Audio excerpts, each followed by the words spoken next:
Going on, everybody? This is Island Hopper TV podcast, and today we're going to talk about my 30 days I spent in China. I rode high-speed trains. I went to 10 mega cities.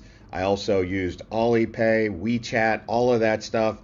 I'm going to talk about the firewall, how I dealt with the digital firewall that they have there. We're going to give some information about some of the tips you can have. So if you're someone who wants to travel China, this is the video for you. So just to let you know, this was my trip. Started in Hong Kong, went over to Macau. From Macau, I went back to Hong Kong, then I went to Shenzhen. From Shenzhen, I took a high-speed train to Guangzhou, took about an hour. From Guangzhou, I went to Chongqing. From Chongqing, I stayed through about 2 or 3 days, and then I went to Chengdu. Chengdu's way up there in Sichuan. It's still considered southeast China, or that kind of region. And then from there, I went up to Xi'an. That's where the terracotta soldiers are, or the terracotta army, as they call it. From there, I went up to Beijing, which is the capital, saw the Great Wall of China, spent a few days there, about 4 nights, 5 days. From Beijing, I took a high-speed train down to Shanghai. From Shanghai, I ended up going down to Hangzhou, which was about an hour away, and then I went up to Suzhou. From Suzhou, I went back down to Shenzhen. So you can see I went to a lot of places in 30 days. There were some places in between that I wanted to go that I didn't quite get to. Like I wanted to go up to Harbin. I wanted to go down to Yunnan, which is down there. They got some nice places. And then maybe even go over to Tibet. It's going to be another trip, though. So let's talk about this. So when I first got into Shenzhen, I would say initial shock, okay, wow, the firewall's real. You can't access Google, you can't access Facebook. Locals were telling me, oh, you need to get a certain type of SIM card. Thankfully for me, I had a foreign SIM card.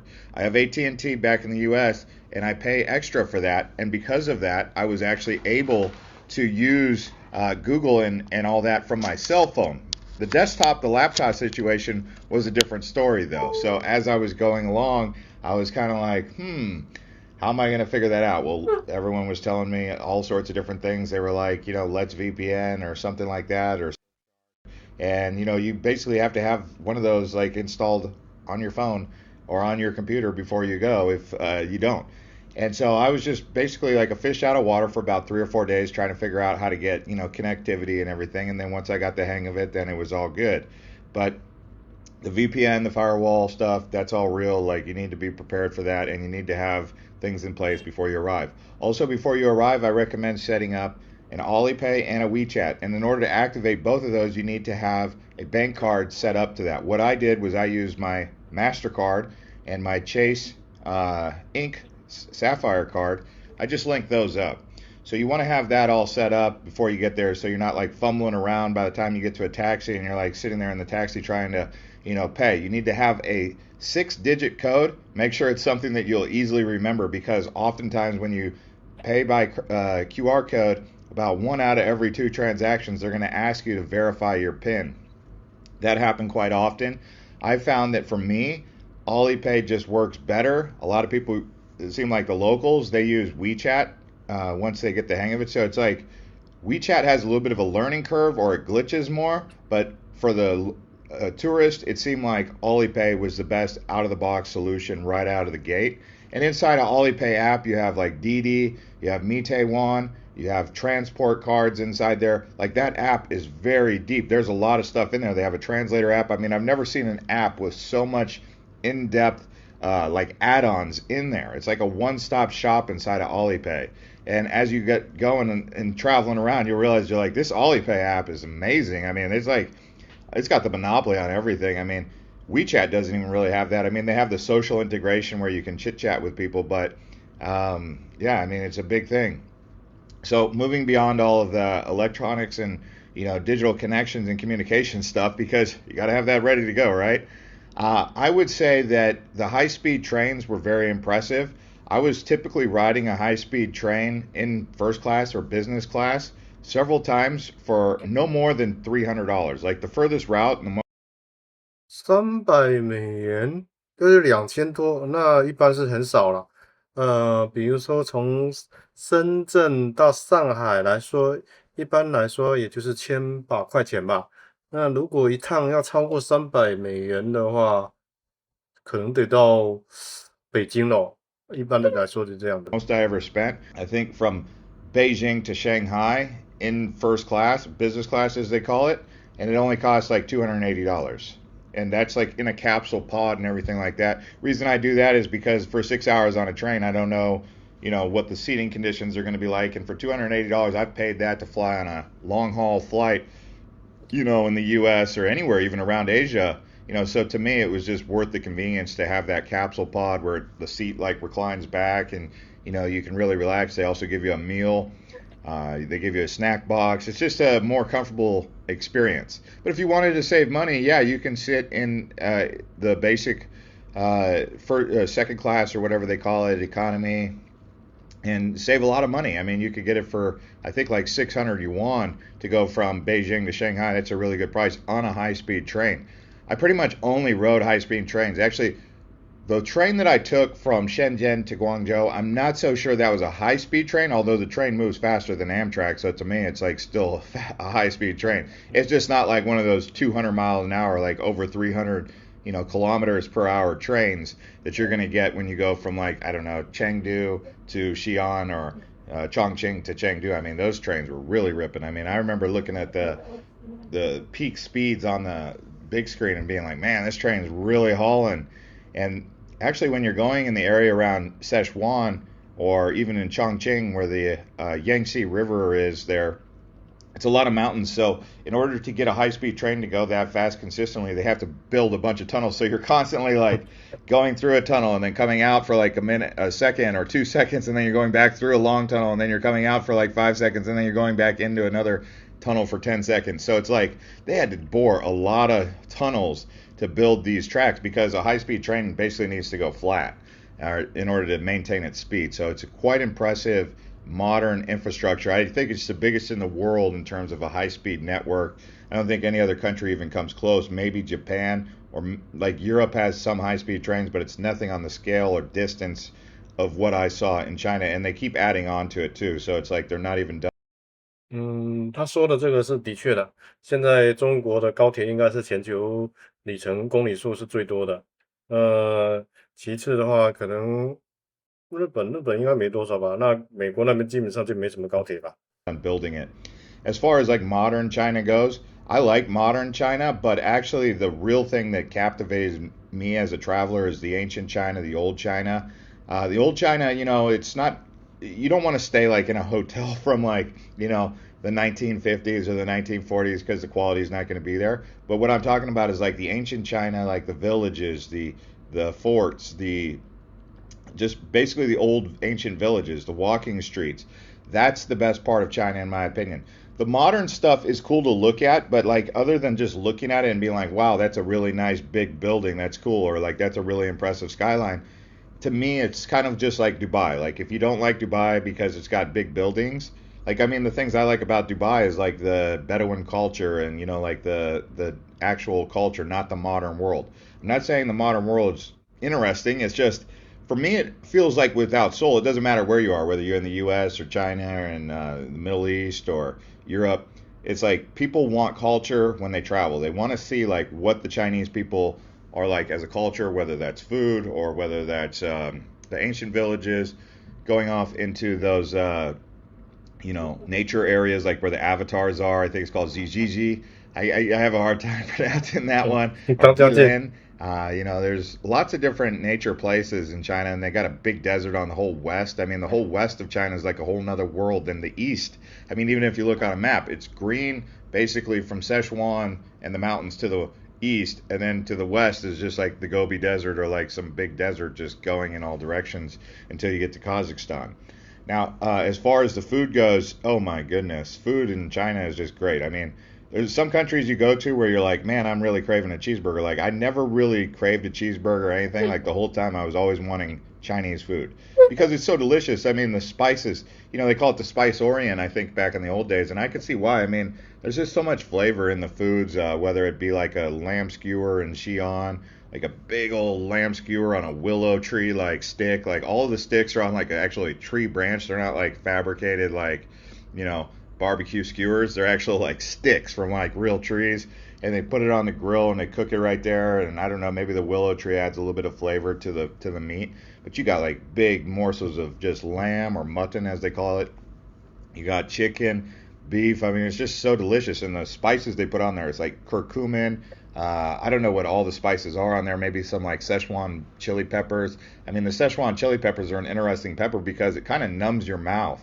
I actually found it to be interesting when you drink a carbonated drink after you've been eating Szechuan peppers. It kind of makes your mouth, it gives you a really unique feeling in your mouth when you have Sprite and a Sichuan pepper flavor in your 成 mouth. 都的那个 It's 兔 something 头 that 啊，I can't quite 也是 explain, 那 but 个一大美食。 mouth is kind of numb. It's a little bit spicy, not anything too crazy, not like a ghost pepper or like, a habanero or anything, but it's just a unique feeling in your mouth. You got to try it. That's all I could say. But yeah, China, as far as the people go, oh my gosh, I wasn't sure what to expect. I was like, maybe they'll hate me because I'm American. Maybe they'll hate me because of Trump or something, going on like that, because you see it every day on the news. I mean, 看来西方的媒体对中国的偏见是非常大的，而且他们会给就是当地的就是人的话进行这种洗脑，所以你看，就像他说的，天天新闻里面都能看得到。那实际的话肯定不是的。every day you see it on the news. I mean, whatever your political opinion doesn't matter. Once you're in China as an American, you're just like, well, I'm here solo by myself in China. What do I expect? So people were just very friendly. Like they know I didn't really experience any sort of like racism or hatred or anger towards me for being a foreigner. I'm not saying they all knew where I was from, but even when I did say I was from America, they would all say, "Oh, cool, hello, welcome," or some of them didn't even speak English. Like, I still don't know what they call America in Chinese, but it's not America. Like, if you say they call it something else. I can't quite remember. Even China, like what they call China, is not how you call China. They have a whole different words for things. So that's whatever I would say I'm from America, I'd have to use the translator app, because if I just said I'm from USA or America, they would be like, what? You have to use the translator app and it says something. Actually, let me pull up the translator app. That's another thing you need to have is like Google Translate if you use that, or the Alipay app if you don't get it set up. But if I just type in America right here and translate it to Chinese, 美国 Megua. See, I'm just saying, like, you think it's this is China, okay? 中国 Zhonghua. That's how they say China. So I'm just letting you know, like, even when you think words are gonna be the way that they are, like, even if you look at something like, I don't know, Shanghai, or if you look at like Suzhou or Hangzhou, you think that you know how to spell it or whatever, and then you say it some way, and then they'll be like, huh, and you're like, Hangzhou. You try to like pronunciate it, and they're still like, huh, because you'll come across that quite often where it's like that's not even how you say a lot of the words. But like I said, I mean, with America, I still don't even know why they say it that way, or China's not said that way, but it is what it is, right? But yeah, the people overall were very friendly to me everywhere. There was not a single place that I went. I mean, there was times where I was like kind of nervous because I was like, okay, I'm going deeper into China. I'm going further away from like, the famous cities, like when I was going into Sichuan or like going into Chongqing in the Yangtze Valley, because I knew there was going to be less tourists or less people that look like me or less people from America possibly being there, like Xi'an, for example. I was just basically, I don't think I've seen a single American in Xi'an the whole time I was there. But I mean, at the Terracotta Soldiers, maybe. But like walking around, I mean, there's not very many foreigners there. It's pretty much, if there are foreigners, they're usually like Russian or maybe, yeah, mostly Russian. But I'm just saying, like, you don't know what to expect. You don't know what the sentiment is. But it was always, there was no animosity. There was no like hatred. I didn't pick up on any of that. They're not very into like political movements, but they're very nationalistic. So they do support their country, they love their country, and they do stick together very well. But they don't do it in like a way of like, they don't do it in a rude way. They don't do it in a way of like, like what I don't know. It's not like arrogant. I'm not going to say it's not arrogance, or I'm not going to say it's not pride, but it's just they're not going to like ostracize you or make you feel like an outcast. But they do stick together. So I would say that like it's one of those things like if you mess with them, they will come together against you because they will pick their national people And there's 1.4 billion people in China, so I mean, it is what it is. I mean, there were some people trying to ask me like through the way. They're like, "Are you sure there's 1.4 billion people in China? Does it really feel like it?" And there was times where I was kind of like, in the middle of the country, and I'm like looking at the map, and I'm like, "Is it really 1.4 billion people? Because that's like 3 or 4 times the amount of the population of the U.S." But as I went around, I mean, there's some areas that are just so big cities. And the thing about like the big cities, so yeah, there's big urban sprawl, but all the way in that urban sprawl is skyscrapers. So it's like skyscraper, skyscraper. So people are living in like skyscrapers, maybe like 10,000 people in each skyscraper. I don't even know how it is. So it's not like homes. They have homes, but it's not like homes in like Australia. You go to suburbia in Sydney or Melbourne, you just see homes, grids of homes. You go to U.S. in Phoenix or Chicago or something, you just see, cookie cutters of homes. There they have cookie cutters of skyscrapers where people are living. So yeah, it felt I could see how it's 1.4 billion people, but I guess there's some myth online or some story online where people are saying the population is much lower than it is. And I was kind of thinking about it because someone sent me like a video about that. I'm pretty sure they got like 1.4 billion people. I mean, there's no way to actually count it because how do you count 1.4 billion people? I mean, I have a hard time like looking at a crowd of like 50,000 people at like Cowboy Stadium or something and saying that's 50,000 people. So I don't even know what 1.4 billion people looks like. That's a lot of people. I mean, there was places I went where it didn't feel crowded, like in Chengdu, big city. I guess it's like 15 to 20 million people. Didn't really feel too crowded. Even Beijing at times didn't really feel too crowded. But the thing is, Chengdu, Beijing, they're huge megatropolises. Huge, huge, huge. Like they go in all directions. Chengdu didn't really feel like a megatropolis. I still don't know how they have 20 million people there because I didn't go all the way outside of Chengdu and it never really felt too crowded. It always felt kind of peaceful. Even Chongqing. Chongqing's a very interesting place. I mean, they call it a sci-fi, futuristic, cyberpunk, whatever the heck all that means. I didn't even know what cyberpunk means, but people kept calling it cyberpunk. And I'm just like, okay, but as I went around there, I was like, this is an amazing city. Like that one, imagine Pittsburgh with 20 times the amount of people, literally. Like that's what it is, because it's where like the Jiang River and the Yangtze River come together and form an even bigger Yangtze River. The Yangtze River ultimately comes into the river delta north of Shanghai, goes through like Nanjing. That's a big place. I mean, they had a big canal. I didn't even know about the Great Canal. Like people talk about the Panama Canal, they talk about these other canals that were built, Venice. In China, they have a canal that connects from Beijing down to Suzhou. Did you know that? That's incredible, right? I mean, it's amazing. Like, that's a long distance. That's a heck of a long distance. That's the Great Canal. And the reason they built that man-made canal, it's kind of like the Great Wall of China. Expands, I think they said like 13,000 miles. 13,000 miles to build a wall. Think about that, guys. That's huge. That is huge. It took like 1,000 years to build it. But they also did that with, I mean, the scale of the projects in China is amazing. Old school, new school, like the modern and old. Like China just always, it's like in the blood in China to just do massive, large scale projects. Doesn't matter how long it takes. The will of the people is to do like these mega projects. And that Great Canal is amazing. It's like the Great Wall of China. I mean, that Great Canal, it was for silk. It was for trading silk. And you guys already know about the Silk Road. I mean, think about the Silk Road, which basically begins in Xi'an, or used to begin in Xi'an, and goes all the way to like the Middle East. I mean, that's through some mountains and all that stuff. So, I mean, the will of the people to trade, to do business. I mean, it's just like they have big scale projects, old and modern. I mean, the modern stuff is quite impressive as well, as you'll see with the buildings. I mean, they've got, I think Shanghai has like the most skyscrapers in the world or something, or is that Shenzhen? One of the cities has more skyscrapers than any other place in the world in their metro area. Shanghai has a ton Shenzhen has a ton. I mean, these are tall buildings everywhere.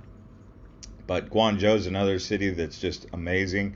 I would say the food in the south is better than the north. Like, I was underimpressed with the food in Beijing. Like, when I got to Beijing, I was expecting to have like the best food. I was like, this is the capital. This is going to be where the best food is. They have Peking duck, and they have good food. But for me, where I was really enjoying the food, probably around like Shanghai. I thought Shanghai had really good food, just good diversity, especially the dumplings, the soup dumplings. Oh my goodness, so good. But then also around like Canton, Guangzhou. Guangzhou has really good food. Like that was one of the places. Xi'an has really good barbecue. Really good barbecue, actually.